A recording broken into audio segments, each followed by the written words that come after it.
In this lecture, we're gonna learn the shutter speed, how it works, what is the purpose of shutter speed, and what is the application of shutter speed.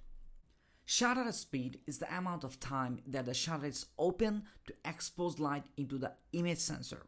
Here in this figure, you can see the shutter item, the shutter element is being set in front of the image sensor. When we press on shutter button, it opens for a certain time and then the light enters to the image sensor and the image sensor creates image from that light. Here, appearance of the shutter item, the shutter element in front of the image sensor being displayed in several shutter speed, 8000, 4000, 2000 and 1000.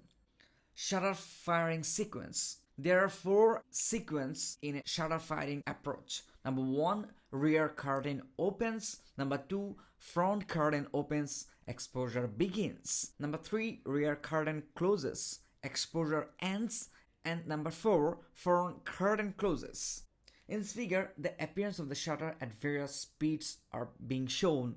Slow shutter speed, medium shutter speed, and fast shutter speed. Increasing shutter speed is quite important, quite needed to avoid blurry images.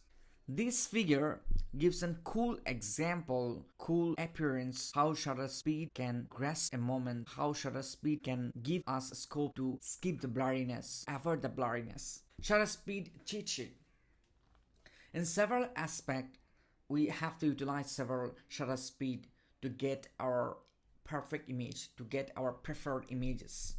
For example, to freeze the airplane in the sky, we need to utilize 1/4000 second shutter speed. To freeze the birds while flying, we need to 1/2000 second. Freezing cars, motorcycles, 1/1000 seconds. Freezing athletes, 1/500 seconds. Freezing walking people, 1/250 seconds. If you want to create panning cars, motorcycle effect, then you need to create 1/125 seconds. And if you want to have the milky water effects, then you need to use a minimum slow shutter speed 1 to 5 seconds. And if you want to shoot Milky Way, then you have to utilize for slower shutter speed like 10 seconds, 15, 30 or even more. Important points regarding shutter speed. A rule of thumb, your shutter speed should not exceed your lens focal length when you are shooting in handheld, when not utilizing any tripod. Now, for example, if you are shooting with 200mm lens, your shutter speed should be 1/200th of a second or faster to produce a sharp image.